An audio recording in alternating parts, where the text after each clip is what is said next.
We were searching for the right person for about 4 months. And we knew the kind of person we were looking for. We wanted a person who had clearly a strong intellect.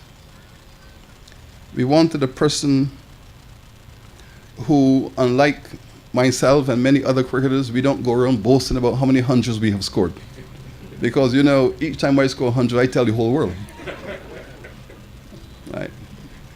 Because that is how we are. We cricketers like to talk about when we beat up people's bowling, we talk about it. And I especially like scoring hundreds against Empire because the Empire is the strongest team in Barbados. I love scoring hundreds against Empire. Beat them up all the time. It's a pleasure because it's a strong team, Everton Week's team. It's the Everton team. And the reason we like to beat up on Empire is because Empire is the mother of all teams in Barbados. We look for a club to emulate. And Empire was the club that we chose to emulate.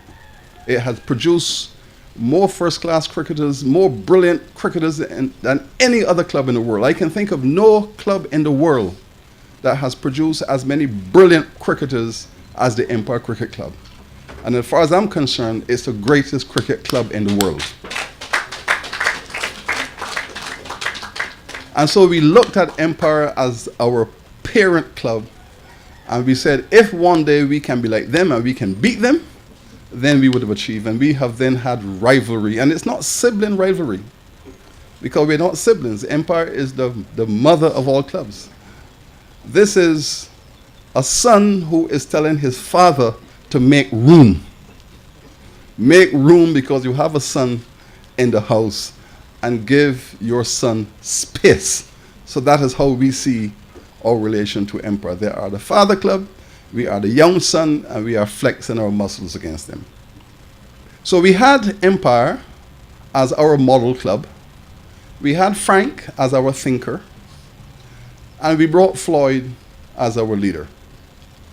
A person who could speak to the students and speak with them in a way that they could understand, speak to them in a way that could win their confidence, speak to them in a way that would win their respect.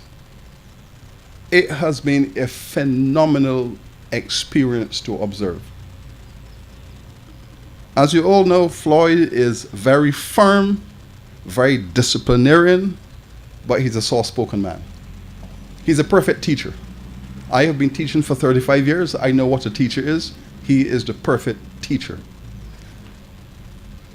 He's responsible for bringing some young boys who have all the turbulence of all other young boys. One of my unfortunate comments have got me into trouble, but I will repeat it. 11 young boys of the same age put together do not constitute a team. They are a gang. You put 11 boys between the age of 18, 19, 20 together in one place, you are going to have a gang because they are turbulent, their own way, they're going to do their own thing, every man can break for himself, and that is how it is.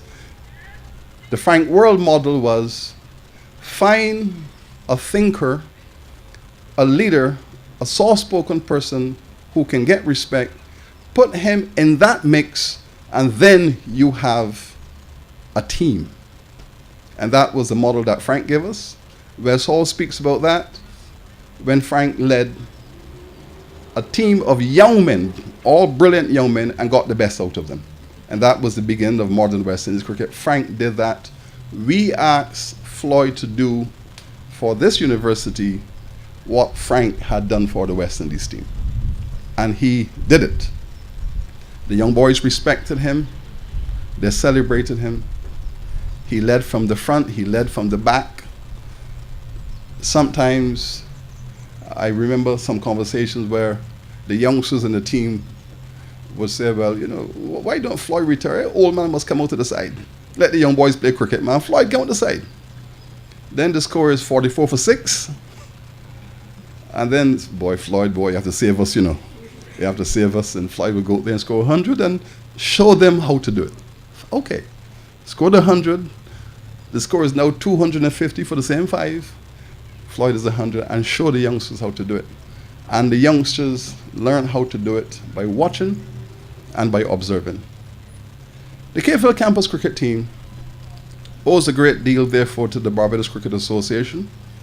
And I wish to put on record my gratitude to Mr. Conde Riley, because in the search for the right person, I approached Conde. Floyd Reifer was still in the Barbados team.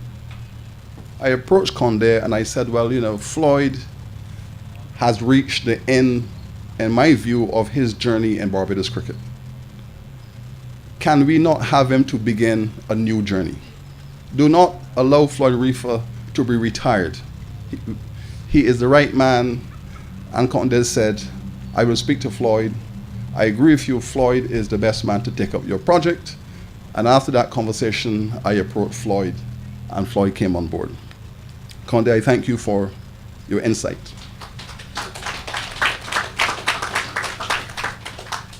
The KFL campus cricket team has become a good cricket team because, as I said, it has been mentored by the Empire Club that we celebrated.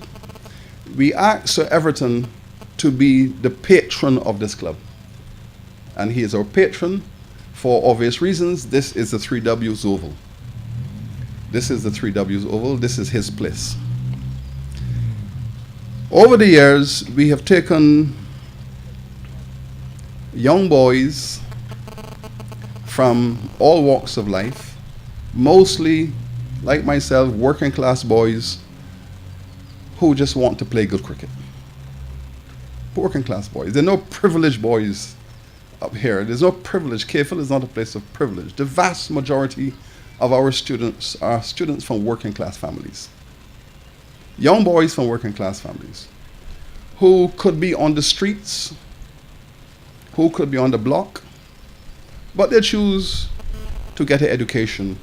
And we chose to embrace them and to train them, guide them, mentor them, give them the history of the game, show them respect for the icons, let them recognize that we have a project which is to rebuild West Indies cricket and to produce fine young cricketers and cricketers who are gentlemen, because we do believe in the concept of the gentleman cricketer.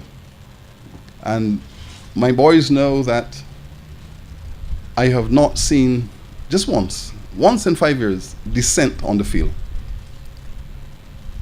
Sometimes you see a fella drop an easy catch in the slips, okay, but you don't carry on bad and curse. You go down to the slips, you not tell him catch the next one. Nobody drops a catch deliberately. They're all accidents. You get duck, don't worry about it, get back in there next game. Build a team. Sir Everton and Shimo Nurse, please come.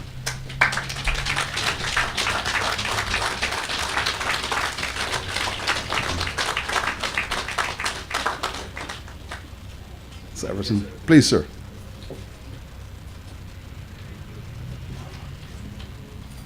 MacDonald, please have a seat. You know, we MacDonalds have to stick together, you know. I really must ask my father one day if he named me after you, you know, this MacDonald thing.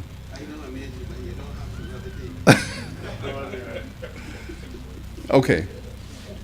And so we believe in commitment to the values of the game.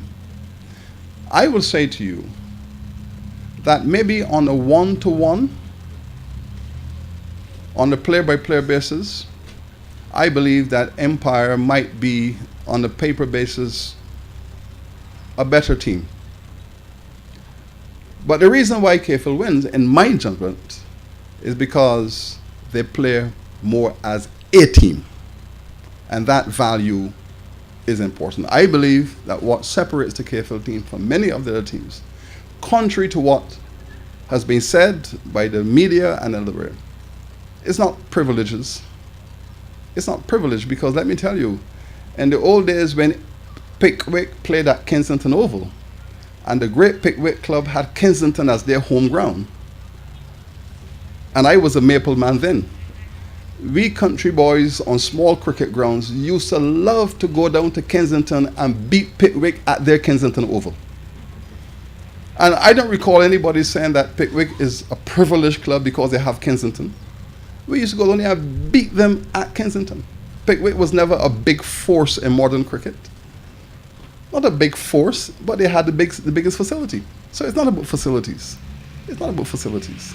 It is about mentalities, not facilities, mentalities. So the boys here play good cricket thanks to Floyd.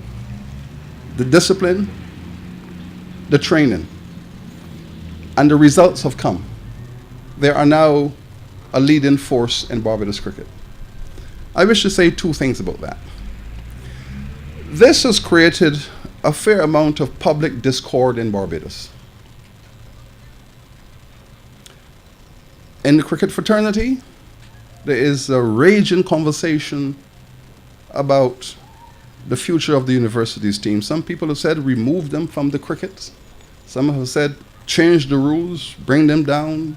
Some have said make them pay tuition fees. I've heard all kinds of arguments. But remove them, diminish them, diminish them.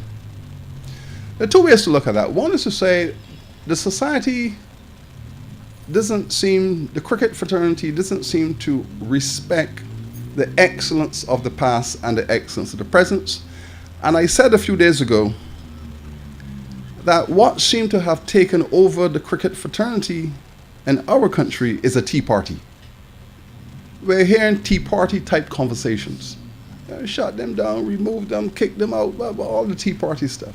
And all the students are trying to do is to pay respect to the cricketers who have gone before, play cricket like them, celebrate what they have done, and in the process, take cricket to a higher level.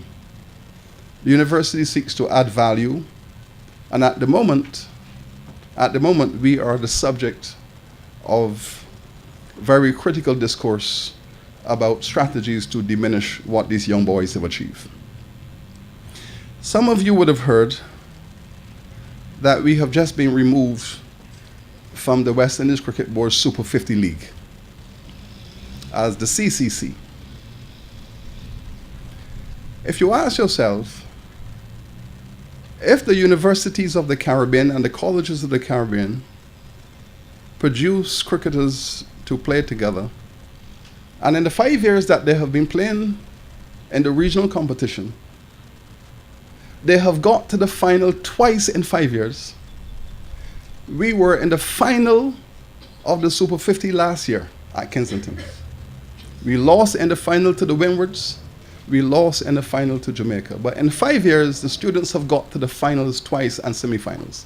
And yet they're now removed because of a tea party-like thinking. Excellence, remove it. Achievement, remove it. And now, 1 minute you are in the final of a competition, demonstrating your right to be there, demonstrating the value you have added to the cricket, demonstrating your commitment to the cricket, and then you are removed. Obviously, you're not removed for cricketing reasons. You cannot be removed for cricketing reasons because you've got to the final twice in 5 years. So why, therefore, are you removed? Because of what? A culture that says we do not respect excellence, we do not support young people achieving excellence. We feel something about young people rising too fast, achieving too many things. So Floyd Reifer took his team to the top of Barbados cricket.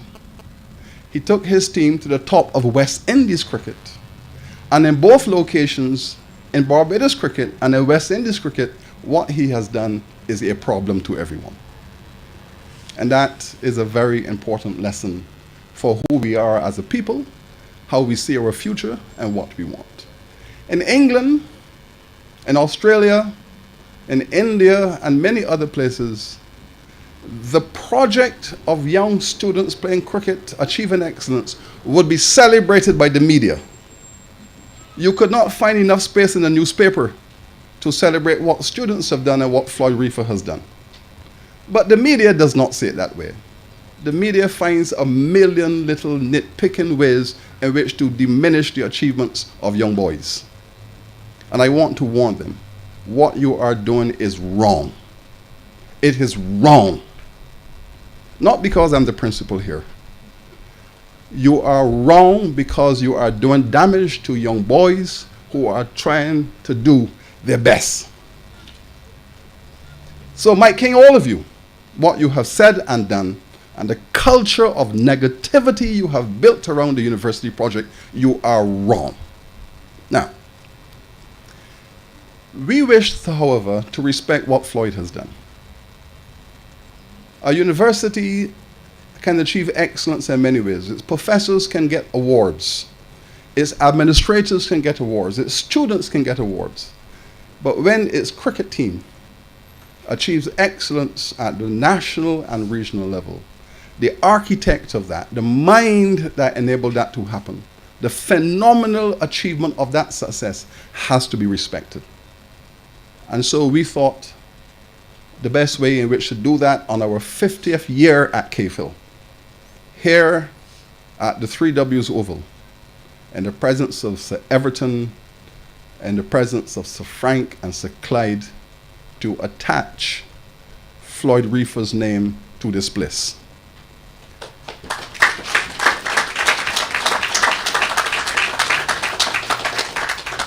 And we have chosen to induct him into a community that has within it Ramadan and Valentine, Roberts and Holden, Everton, Clyde, and Sir Frank, George Headley, Larry Constantine, Gary Sobers, Indoor School, Malcolm Marshall Nets.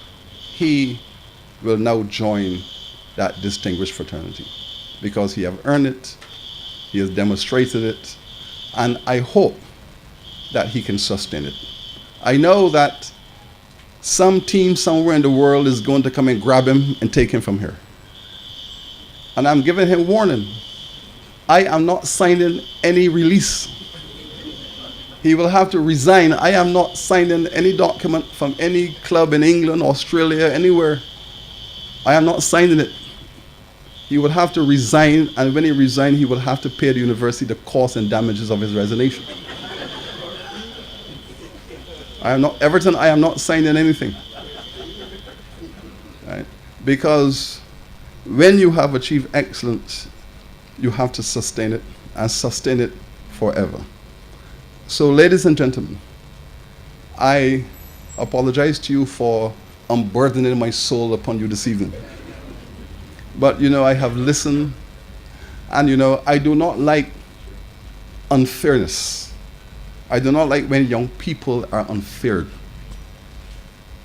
And I like to celebrate young people when they rise up and achieve excellence. Floyd, we thank you. We honor you and we celebrate you. And I can see that your wife here is growing by the day. I hope it is not your last stroke. But we know that you have many more to play on us. So we look forward to your welcoming your guests in the future. I want to hear you say to Sir Everton, would you wish to visit my balcony? And escort Sir Everton and Sir Wes into your balcony. I shall look forward to that. And I thank you. God bless the Reifer family. Thank you all so much. And thank you again. Thank you, Principal. As usual, the historical view has given us a perspective for where we are today. That is always important to know where we want to go. And we've been going through a continuous transition and evolving this facility towards achieving the levels of excellence that we want to achieve down the road.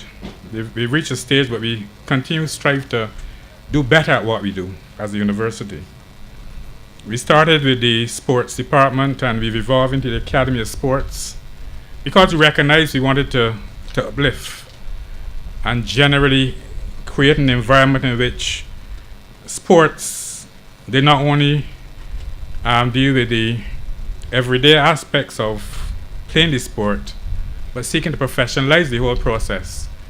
Because sports is big business.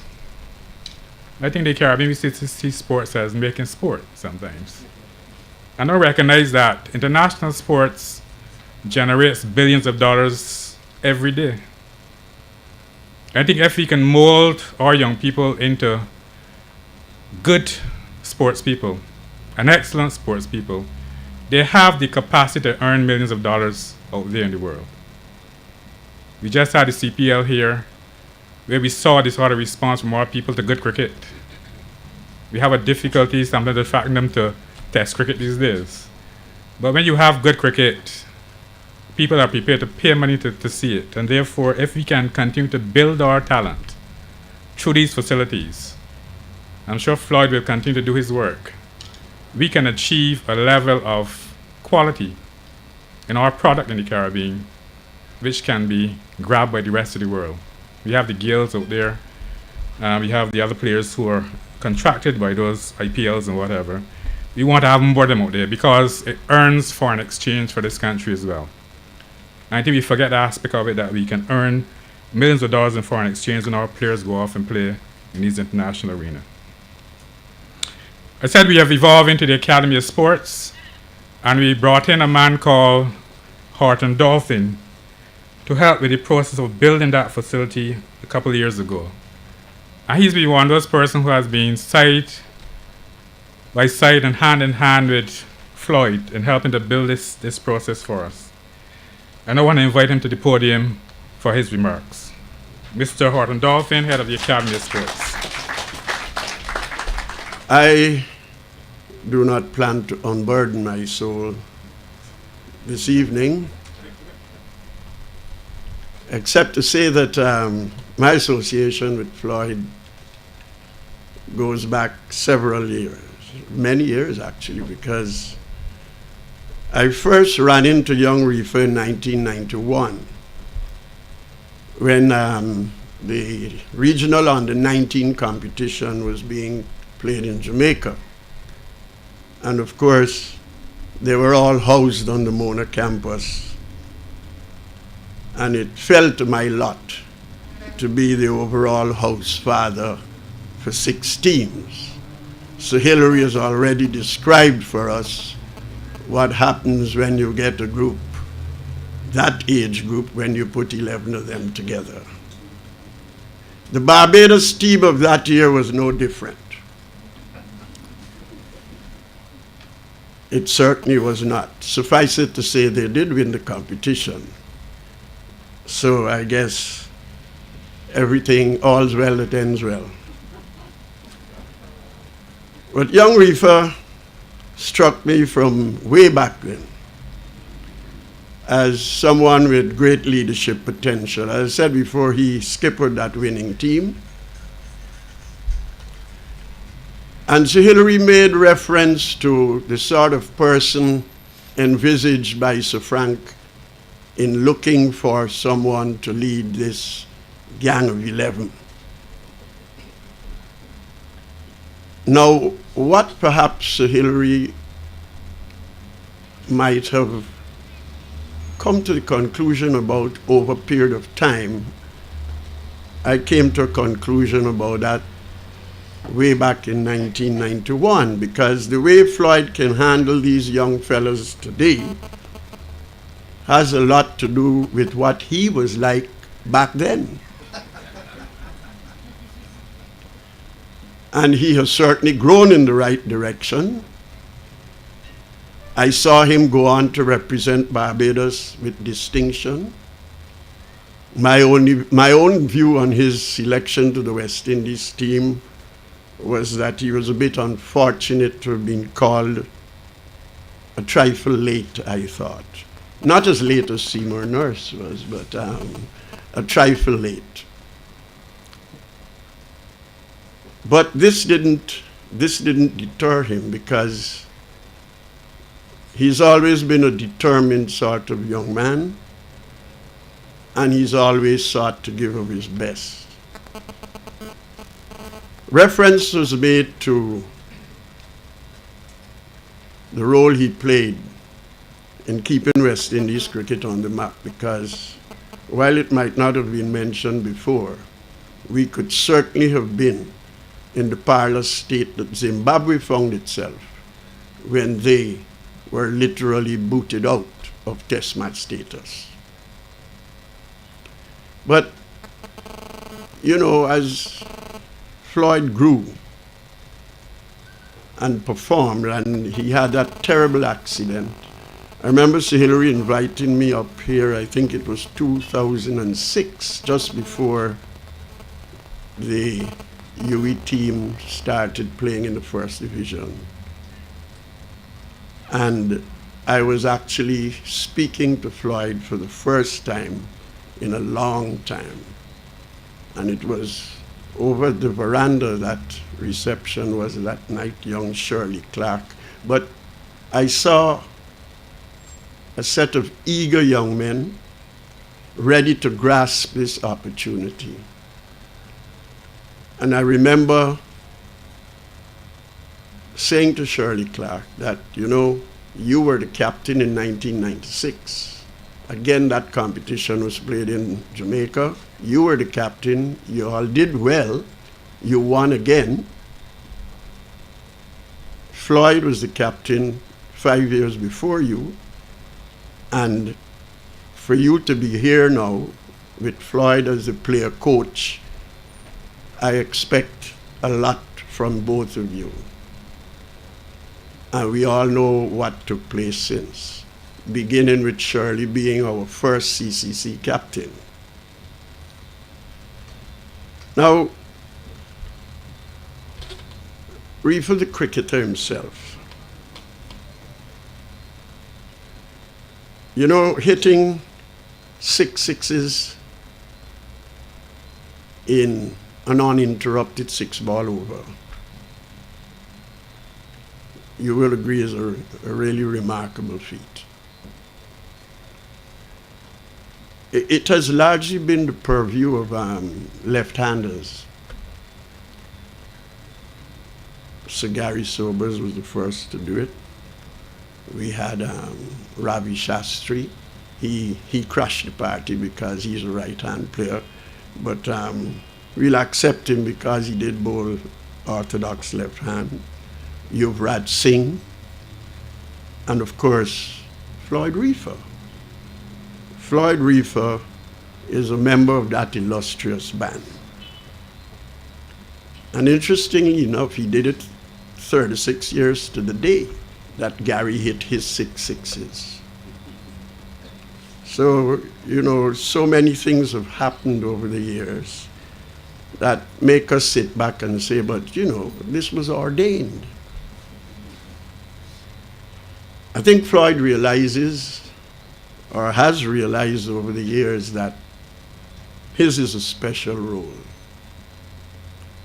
He has never been one to shirk seeking advice and following advice, but at the same time remaining steadfast in what he firmly believes in and what works for him, continues to work for him, and what we all hope we will see blossom and bloom even more than we have witnessed with so much delight over the last few years. Now, Floyd has excelled as a batsman in all 3 forms of the game. Sir Hilary has already described how dependable he has always been.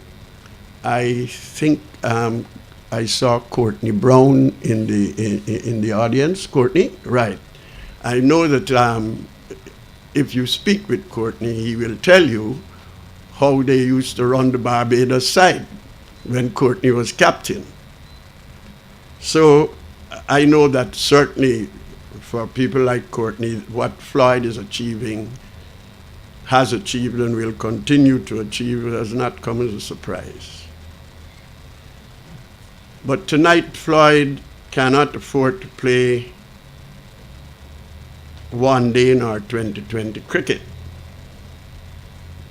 I think that this evening we are going to see him at his batting best. So I'm going to be the one who will play the 2020 cricket tonight. So Floyd, I won't keep you waiting in the wings too long, except to say that, you know, it's really wonderful to be recognized in this manner. And even more so when one is alive to share in the event. To say that Floyd Lamont Reifer is thoroughly deserving of this honor would be an understatement. His love for and dedication to the game of cricket have seen him taste of all the beauty this game has got to offer. Many of its bitter pills have also been swallowed. And today we have all been privileged to witness the leveling off of a truly complete career. Floyd,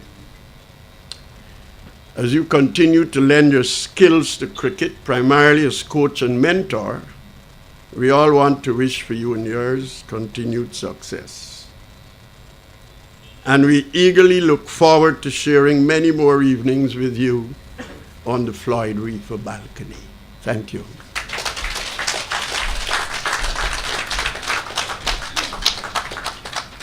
Thank you, Mr. Dolphin.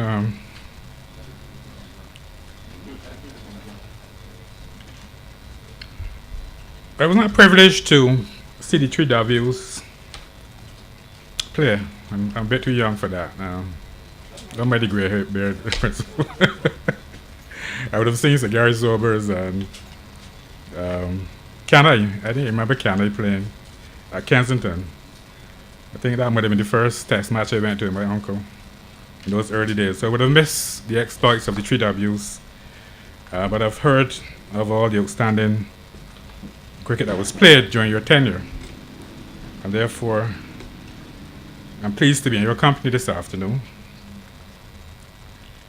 And I want to welcome you here because this facility is named after you, and the principal said that you're the patron of the team which has done so wonderfully well over the last 5 years, especially in terms of winning so many of the local competitions. I think last year they won four trophies. This year, 5? Oh, okay. Right, so they're doing exceptionally well on the Floyd. So your mentorship, Saverton, would have been, I guess, useful in helping them to. I've seen pictures of you actually mentoring the team and coming to speak to the guys every now and then to keep them on the track. So I think that has been extremely useful.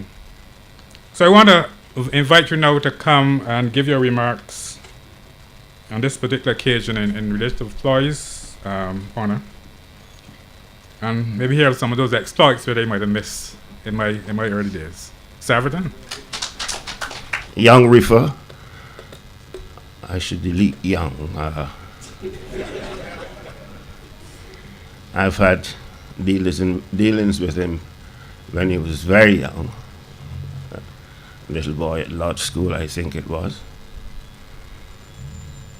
And you should not really, like I should not be to forget names, but when one reaches this tender age, I'm afraid all sorts of things seem to go wrong.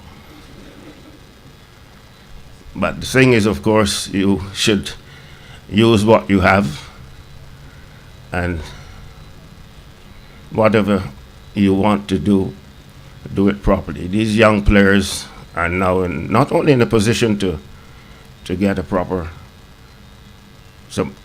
exposure to learning, but they can earn money. Only today I was watching a program, and money is people say money isn't all, but I have a friend who says it's 3/3. And I don't think that we can't do a lot without it, can we? I was watching sports news today, coming from BBC, and there was a mention of all these athletes who've been earning so much money in the past few years. The same youngster who's leaving the game after 20 odd years in India. It is said that he's worth 160 million. And when they say million, I don't think they were talking about rupees. Roger Federer, 195 million.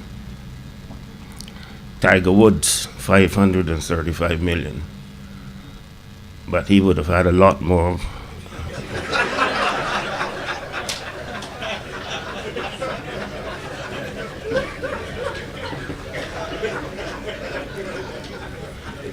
If he weren't normal.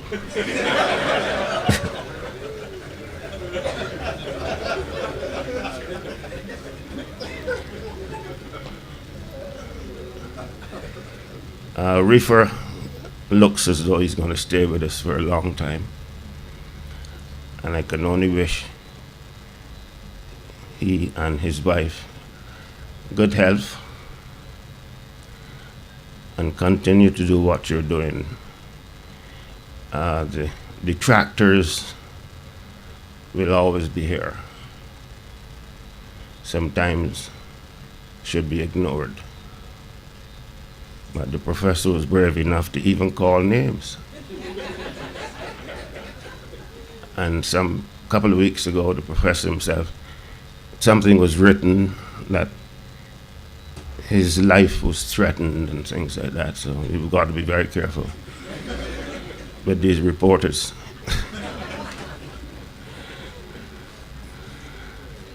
I don't remember if I said at the beginning that I would be very brief.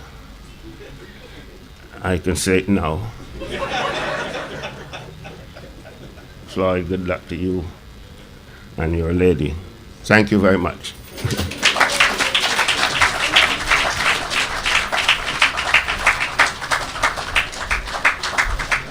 Floyd Lamont Reifer,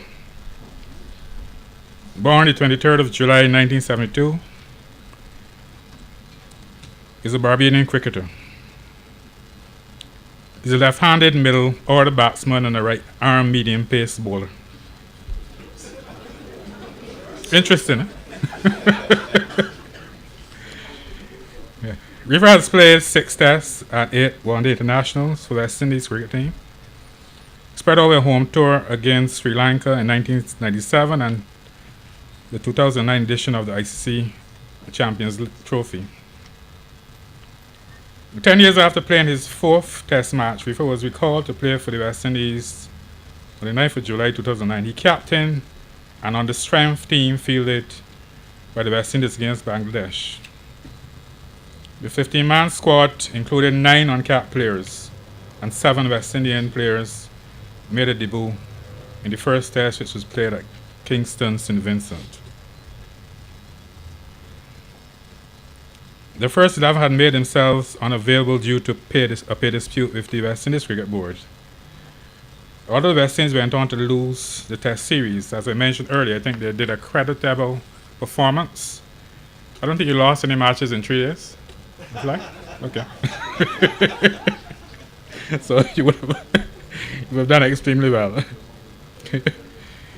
In 2002, Reifer played as an overseas professional for the Scottish club side Feggelsley. He also played 3 matches for the Scottish Saltiers as an overseas player in 2004.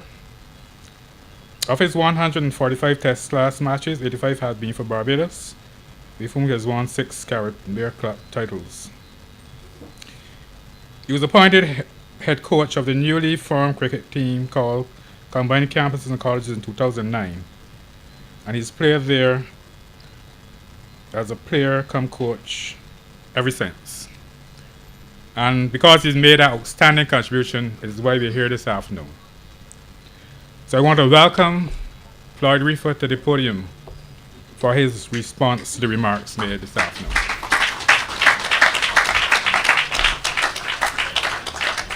Today is indeed a joyous occasion for myself and my family.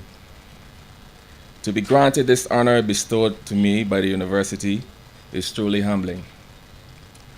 To have my name etched into the walls of the 3Ws Oval, along with some of the greatest names ever to play the game of cricket, is for me the equivalent of a dream come true. I thank God that I am alive to share this moment with my family, close friends, members of the campus community, those who have impacted on my life, and persons for whom I have tremendous respect in the cricket fraternity. When Professor Beckers first mentioned to me that he wanted to put my name on the 3Ws Pavilion, I said to myself, wow, really? It hit home a few weeks later while walking around campus. I paid closer attention to the names on buildings like CLR James, Sridhar Ramphal, the Arbar Center, Garfield Sobers Indoor School, the Marco Marshall Nets. These are great leaders who contributed tremendously to the region. I said to myself, whoa, Monty, this one is big, big. Words cannot describe this feeling. I believe it will take a long time for this moment to sink in. When I reflect on the journey which has led me to this point, I'm reminded of the time when I was at the crossroads in my cricket career. I was in my mid-30s and had just come off a life-threatening injury. For me, as a professional cricketer at that time, it was not an easy place to be mentally.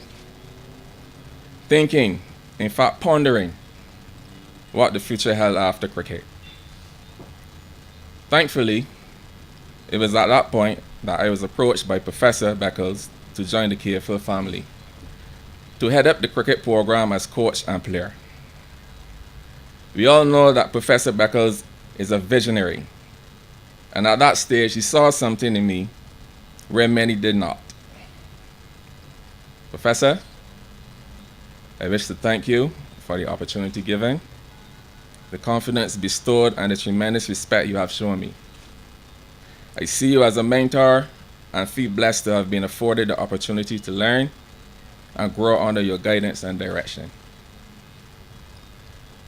I know the importance of mentorship, especially for young men. Sadly, many young boys and men today lack role models and mentors. I fully embrace my role as a mentor, having myself experienced the benefits. Though some of my cricketers may think I'm too tough at times, as a strong leader and mentor, one has to be prepared to make unpopular decisions, yet show love. This is popularly referred to as tough love. At the end of it all, they know that I'm always there for them on and off the field. Much of my success as a coach is as a result of my players' dedication to the program. Their task as student cricketers is very difficult. It is at this point that I wish to thank my past and present players for their passion for UB cricket.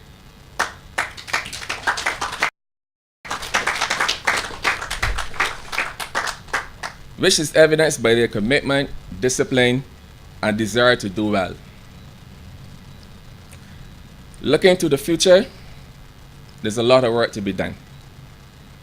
I'm fully committed to taking the UB brand of cricket to a higher level, bringing even more glory to the university.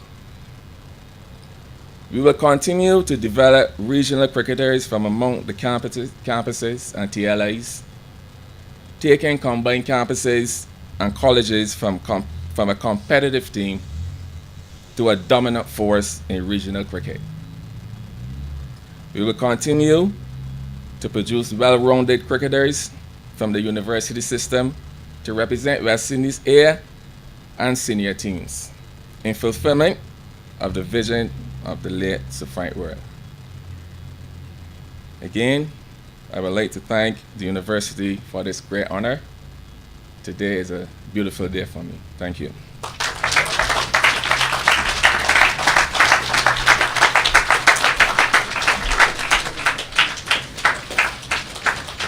Thank you very much, Floyd. I think that was an excellent presentation, and you will continue to have the full support of the campus in your efforts at continue to build this team and take it to the new heights. Because we recognize that excellence is something that has to be built on continuously. It doesn't happen once and that's it. We have to continue working at it to make it happen. I would now like to invite the